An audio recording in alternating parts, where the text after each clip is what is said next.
saya ingin menegaskan saja bahwa apa yang terjadi kemarin pada saat gelar perkara khusus itu adalah termasuk diawali dengan ketika mic penting ini.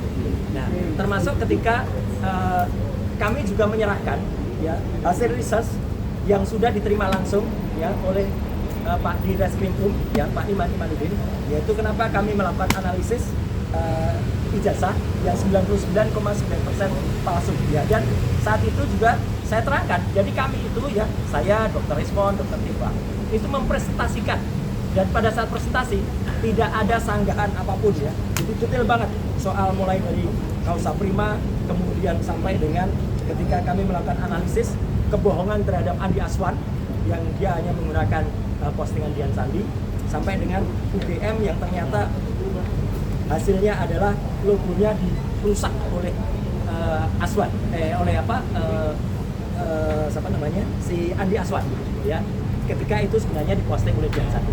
Ini sudah diterima langsung waktu itu oleh Pak Dinas Hukum Pak Iman Imanuddin. Nah, apa yang tadi disampaikan untuk sama-sama teman-teman semua itu membayangkan di dalam, inilah map hardcover yang waktu itu ada. Jadi artinya map ini keras dan ini sama sekali tidak keluar dari plastiknya. Ini ketika orang namanya Wahyudi, ini adiknya Iriana, waktu itu menyerahkan kepada Mabes Polri. Kondisinya seperti ini. Bahkan yang aneh sebenarnya, kalau saya perhatikan, di map ini nokta atau kotoran yang ada di sebelah kiri ini tidak terlalu tampak. Kemarin tampak sekali. Saya jadi berpikir, apakah ini barang yang sama?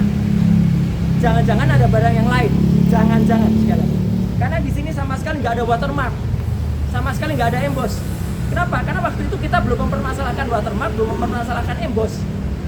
Jadi jangan-jangan ada modifikasi lagi yang dilakukan terhadap ijazah yang ada di sini. Kenapa? Karena watermark dan embossnya itu tipis sekali, dan itu hanya secara grafis, secara visual, tidak bisa kami raba. Ya, karena itu sangat mungkin. Kenapa tipis? Karena kalau tebal nanti menimpa semuanya lagi. Nah, nanti saya jelaskan. Kenapa saya bisa melakukan analisis ini? Izin. Saya harus terangkan ya, mohon maaf sekali lagi, jelek-jelek gini. 30 tahun yang lalu saya adalah juara nasional lomba fotografi. Juara nasional loh, juara 1. Ya, lomba fotografi nasional Piala Parpostel. Pada saat tahun yang sama saya juara 1 lomba perkebunan, foto perkebunan. Dan juara 2 lomba iptek Piala Pak Habibie waktu itu. Ya, dan saya juga orang yang tidak hanya berkutat di dunia fotografi potret. Saya adalah orang sejak SD. Sekali lagi, sejak SD, sejak tahun 78, saya sudah mencetak foto di kamar gelap sendiri di rumah saya di Pakualaman.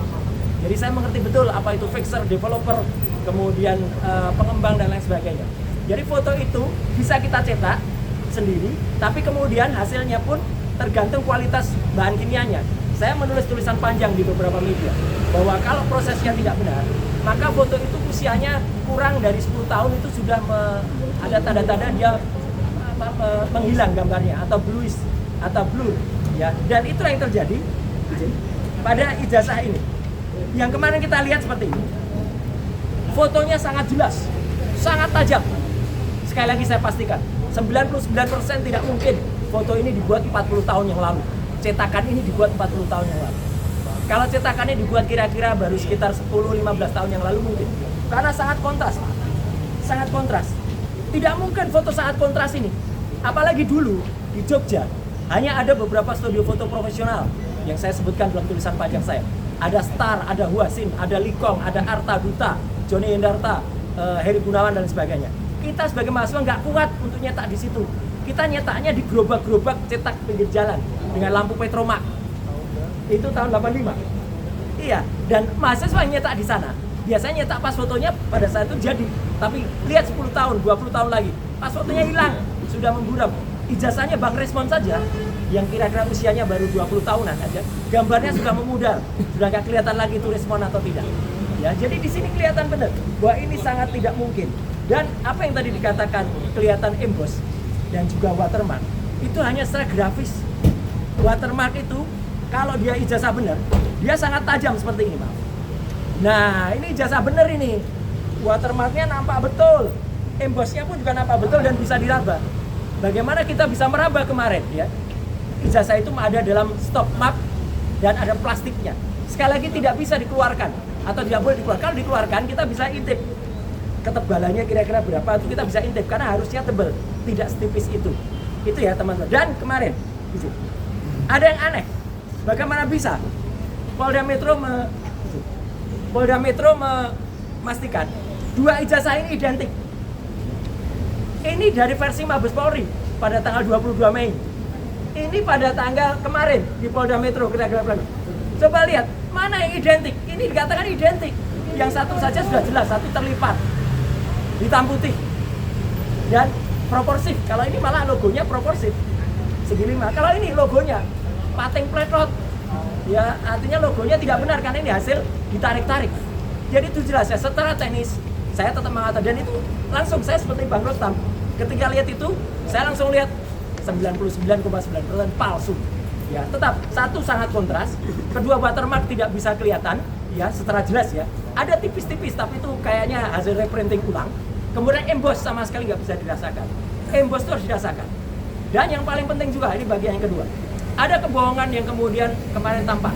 Kalau Polda Metro telah mengatakan bahwa bentuk fisik kertas ini telah disita pada tanggal 23 Juni 2024. Setidaknya ada beberapa kebohongan. Kebohongan pertama dilakukan oleh orang namanya Judi Ari. Ya, gitu. Saya mengatakan bukan Judi Ari. Ya, gitu. Pada tanggal 24 Oktober bersama dengan Freddy Damanik yang itu mengatakan kalau ijazahnya asli. Judi Ari mengatakan begitu. Damanik juga mengatakan, bahkan menyebut nama saya. Kalau soal ijazah tanya Roy Suryo aja lah. Dia mengatakan itu di depan sumber dan dia mengatakan asli. Dan kemarin berusaha berbohong di salah satu TV swasta. Freddy Damanik mengatakan, saya mengatakan scan. Saya putar langsung rekamannya. Ini. Tapi kemudian Mbak Elvira waktu itu tidak menunjukkan karena yang diputar adalah TV lain. Ya, tidak diputar di TV itu. Tapi artinya apa? Dia tidak mengatakan scan, dia mengatakan ijazahnya asli. Itu kebohongan pertama dilakukan oleh Budi Ari dan Freddy Damanik. Kebohongan kedua dilakukan oleh namanya Andi Aswan pada tanggal 19 dan 25 November yang telah mengakibatkan kerugian material pada seseorang namanya adalah Michael Silakan. Dia sudah melaporkan dan sukses teman-teman ya, harap diingat. Andi Aswan sudah timbul LP karena mengakibatkan kerugian material pada seseorang yang harus hadir di acara itu, tertarik hadir dia karena disebutkan ijazah asli scan. Ternyata palsu, bukan scan. Dan kerugian dan kebohongan ketiga dilakukan oleh siapa? Joko Widodo sendiri. Pada tanggal 9 Desember ada sebuah wawancara khusus yang disiarkan oleh TV. Nah ini, ya, jangan usah disebut TV-nya ya, gitu. Dia mengatakan di rekaman itu ketika diwawancara oleh Mbak Friska Clarissa, ya, dia mengatakan ijazahnya saya pegang. Gimana ijazah bisa dipegang?